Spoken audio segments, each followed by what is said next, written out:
जो हो गया उसे सोचा नहीं करते, जो मिल गया उसे खोया नहीं करते। हासिल होती है सफलता उन्हीं को जो वक्त और हालात पर रोया नहीं करते। जय हिंद दोस्तों, मैं हेमंत साहू स्वागत करता हूं आप सबका अपने यूट्यूब चैनल पर। दोस्तों, हमारे हिस्ट्री की सीरीज को आगे बढ़ाते हुए आज हम बात करने वाले हैं दिल्ली सल्तनत के बारे में।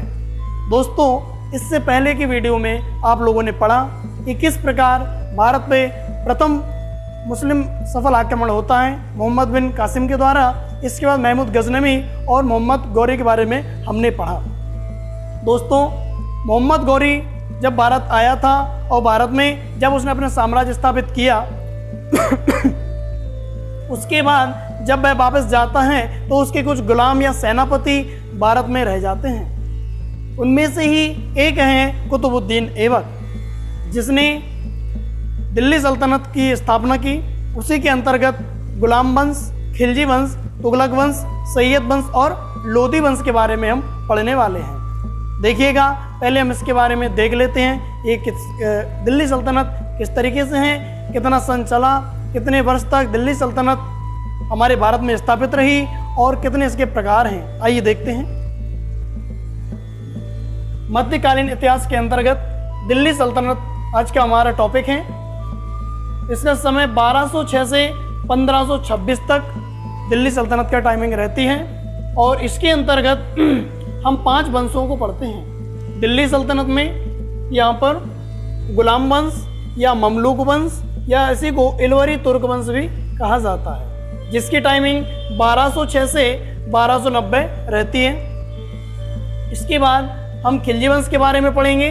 1290 से 1320 इसकी टाइमिंग रहती है और सबसे कम समय तक खिलजी वंश की शासन व्यवस्था रहती है, प्रशासन रहता है। सबसे कम समय खिलजी वंश रहता है। इसके बाद तुगलक वंश, जिसकी टाइमिंग है 1320 से 1414 और इसका कार्यकाल, इसकी समय अवधि सबसे अधिक होती है 1320 से 1414, लगभग 94 साल तक तुगलक वंश का समय रहता है। इसके बाद सैयद वंश, और सैयद वंश का समय रहता है 1414 से 1451 और सैयद वंश एकमात्र शिया वंश है। इनमें से एकमात्र शिया वंश सैयद वंश ही है।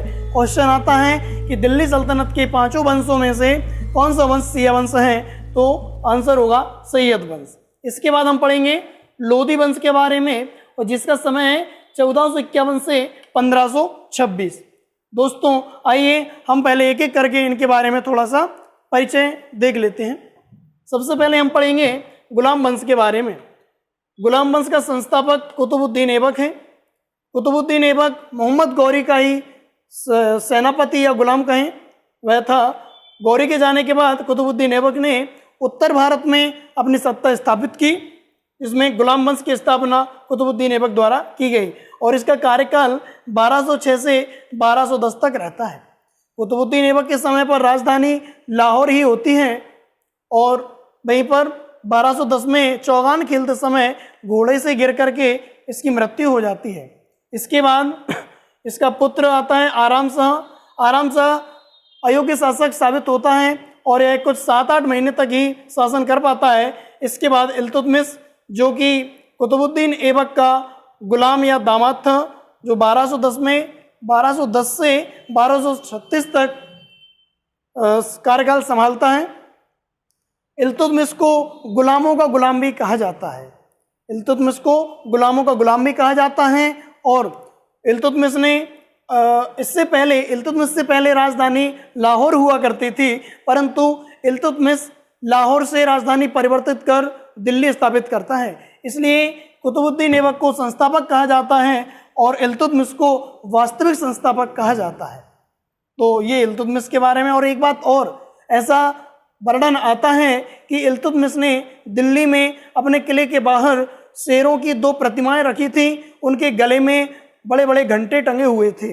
ऐसा बताया जाता है यदि कोई न्याय हेतु आता है तो लाल वस्त्र पहन करके यदि कोई भी उन घंटों को बजा देता है तो उसको न्याय मिलता था। ऐसा जिक्र आता है इल्तुतमिश के टाइम पर। इसके बाद रुकनुद्दीन फिरोज शाह, इसका कार्यकाल 1236 में कुछ महीनों का ही रहता है, परंतु इल्तुतमिश की एक होनहार पुत्री थी जिसका नाम रजिया सुल्तान है। और रजिया सुल्तान भारत में प्रथम मुस्लिम शासिका के तौर पर यहाँ पर शासिका बनती हैं। 1236 से 1240 रजिया सुल्तान का कार्यकाल रहता है। इसके बाद बैराम शाह आता है और मसूद शाह और नसरुद्दीन महमूद, इन तीनों की टाइमिंग 1240 से 1266 तक रहती है। इनके विषय में ज़्यादा क्वेश्चन नहीं पूछे जाते हैं, इसलिए इनके बारे में जितना महत्वपूर्ण होगा हम उतना आगे पढ़ेंगे। इनके बाद आता है बलबन। बलबन का कार्यकाल 1266 से 1287 रहता है। बलबन के टाइम पर लौ और रक्त की नीति अपनाई थी बलबन ने, ऐसा बताया जाता है। इसके बाद कैकुबाद आता है। कैकुबाद की टाइमिंग रहती है 1287 से 1290 और देन उसके बाद आता है कैमुर्स और उसका टाइम कुछ महीनों का ही रहता है 1290 में। कैमुर्स एक अयोग्य शासक साबित होता है जिसको कैकुबाद का सेनापति होता है जलालुद्दीन खिलजी और वह सेनापति कैमुर्स की हत्या करके खिलजी वंश की स्थापना करता है जलालुद्दीन खिलजी। और इस वंश का कार्यकाल 1290 से 1320 रहता है और सबसे कम समय भी इसी वंश का रहा है। और जलालुद्दीन खिलजी का कार्यकाल 1290 से 1296 ईस्वी तक रहा, मात्र 6 साल। इसके बाद जलालुद्दीन खिलजी के उसी का दामाद या भतीजा होता है अलाउद्दीन खिलजी। अलाउद्दीन खिलजी वही हैं जिसने चित्तौड़ के शासक राणा रतन सिंह और उनकी महारानी पद्मावती के सतीत्व को ललकारने का दुस्साहस किया। इसके ऊपर मूवी भी बनी है पद्मावत, जिसमें अलाउद्दीन का किरदार रणवीर सिंह ने निभाया है। ये अलाउद्दीन खिलजी वही हैं जिसने महारानी पद्मावती के सतीत्व को ललकारने की चेष्टा की, दुस्साहस किया। इसका कार्यकाल 1296 से 1316 रहता है और शाहुद्दीन उमर 1316, मुबारक खिलजी 1316 से 20, इनके बारे में ज़्यादा क्वेश्चन नहीं आते हैं, इसलिए इनका कार्यकाल इतना है। इनके बारे में अपन जो भी महत्वपूर्ण होगा थोड़ा बहुत वह पढ़ेंगे। नसरुद्दीन खुसरो शाह 1320 में कुछ समय के लिए आता है। इसके बाद तुगलक वंश आता है और इसकी टाइमिंग 1320 से 1414, जो कि सबसे अधिक कार्यकाल रहा। 5 वंशों में सबसे अधिक कार्यकाल तुगलक वंश का ही रहा है, जिसका संस्थापक होता है ग्यासुद्दीन तुगलक। और ग्यासुद्दीन जो तुगलक होता है इसका कार्यकाल 1320 से 1325, मात्र 5 साल ही है शासन कर पाता है। इसके बाद मोहम्मद बिन तुगलक आ जाता है और मोहम्मद बिन तुगलक को सबसे विद्वान शासक भी माना जाता है और रक्त पिपासु पागल भी इसी को कहा जाता है। कहा जाता है कि इसने कुछ 5 अपनी नीतियां बनाई थी जिनमें वह सक्सेस नहीं हुआ था, असफल हुआ, इनके कारण इसको पागल भी कहा जाता है, रक्त पिपासु भी कहा जाता है। आगे हम इसके बारे में डिटेल के साथ पढ़ेंगे। इसका कार्यकाल 1325 से 1351 रहता है। देन फिरोज शाह तुगलक आता है और इसका कार्यकाल 1351 से 1388। और इसके बाद कई और छोटे मोटे शासक आते हैं, बट उनके बारे में एग्जाम में क्वेश्चन नहीं पूछे जाते हैं। इसके बाद हम नसरुद्दीन महमूद तुगलक के बारे में पढ़ेंगे। और ऐसा बताया जाता है कि नसरुद्दीन महमूद के समय पर तैमूर लंग ने आक्रमण किया था। लगभग 1398 के टाइम पर तैमूर लंग ने आक्रमण किया था और तुगलक वंश को लगभग समाप्त उसने कर दिया था। इसके बाद ये चलता रहता है, लगभग 1414 तक यह वंश चलता रहता है, लेकिन ये लगभग 1398 के टाइम पर ही लगभग समाप्त मान लिया जाता है। लेकिन छोटे मोटे शासक इस टाइप से यह वंश 1414 तक पढ़ा जाता है और माना जाता है।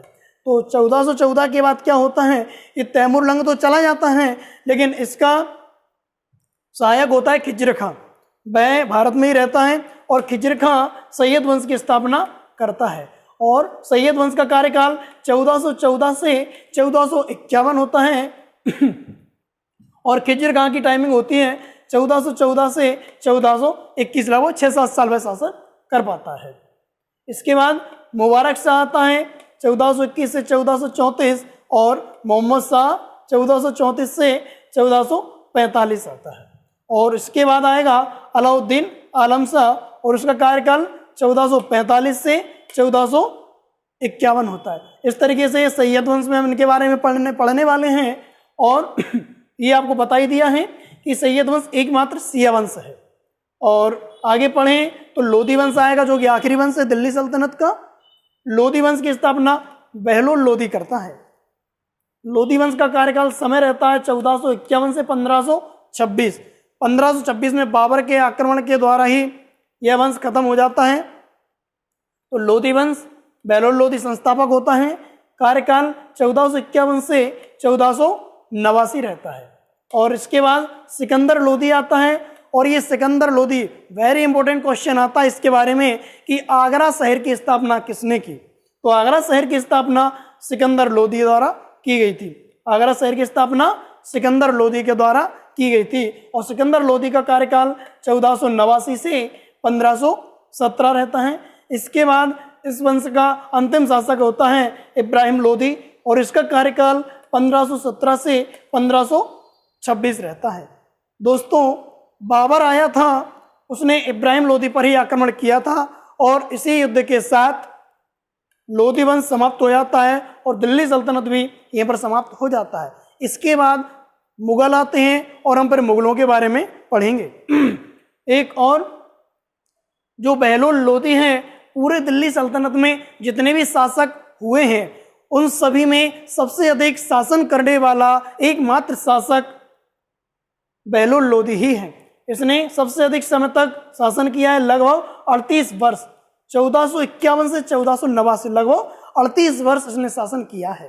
दोस्तों, इस प्रकार हमने दिल्ली सल्तनत के बारे में केवल परिचय मात्र यहाँ पर इसके बारे में हमने चर्चा की है। आगे हम इसके बारे में दिल्ली सल्तनत के जितने भी वंश हैं, पांचों वंशों के बारे में, प्रत्येक महत्वपूर्ण शासक के बारे में बहुत ही विस्तृत रूप से पढ़ने वाले हैं। तो ये वीडियो पसंद आती है तो आप इस वीडियो को लाइक करें, चैनल को सब्सक्राइब करें और मुझे मार्गदर्शन देते रहें। बहुत बहुत धन्यवाद।